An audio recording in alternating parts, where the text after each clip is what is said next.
Video में आगे बढ़ने से पहले हमारे चैनल ज्ञान गंगा को सब्सक्राइब करें और बेल आइकन को प्रेस करके ऑल पर सेट करना ना भूलें। धन्यवाद। हेलो मेरे प्यारे बच्चों, आज हम शुरू करेंगे एक उपन्यास नया रास्ता, जिसकी लेखिका है सुषमा अग्रवाल।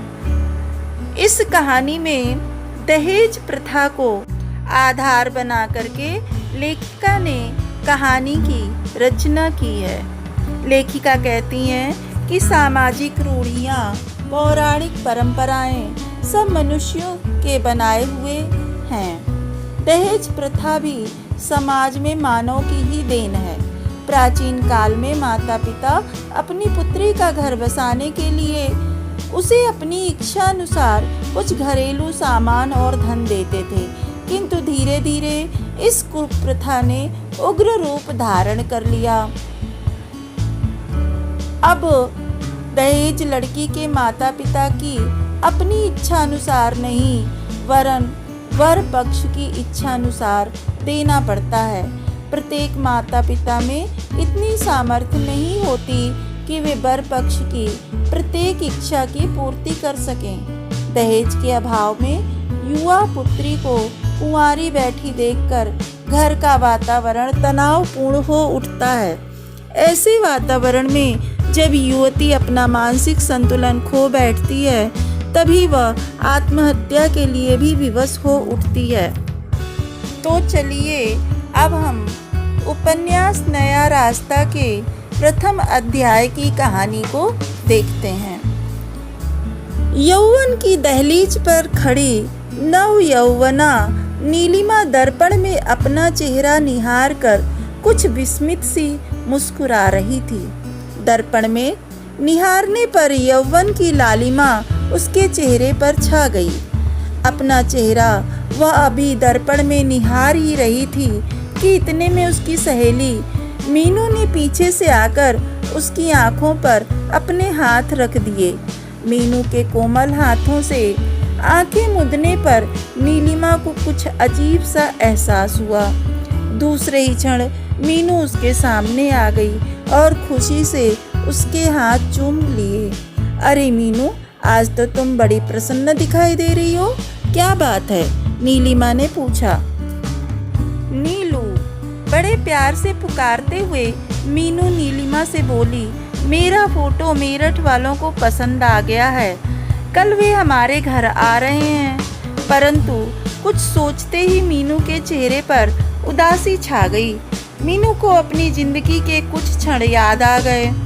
पहले भी कई लड़कों ने उसे देखा, पर किसी ने कद की छोटी व किसी ने सांवली बताते हुए उससे शादी करने से इनकार कर दिया।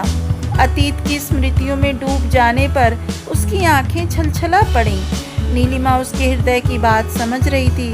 उसने मीनू का ध्यान इस ओर से हटाने के लिए अनेक मुद्राओं में खींचे फोटो उसके सामने रख दिए और एक एक करके दिखाने लगी।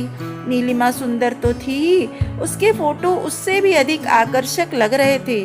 नीलिमा की सुंदरता देखकर मीनू से चुप न रहा गया। वह उसकी प्रशंसा करते हुए बोल ही पड़ी, नीलिमा, लगता है ईश्वर ने तुझे फुर्सत में बैठकर बनाया है। क्या नाक नक्श है तेरे, और ऊपर से गोरा रंग। वाह, जो भी तुझसे विवाह करेगा वह वास्तव में बहुत ही भाग्यशाली होगा। मीनू के मुंह से अपनी प्रशंसा सुनकर नीलिमा दिल ही दिल में प्रसन्न हो उठी, परंतु उसे मीनू के दिल की छिपी पीड़ा का भी आभास था। तभी मीनू के भाई रोहित व नीलिमा की मां ने कमरे में प्रवेश किया।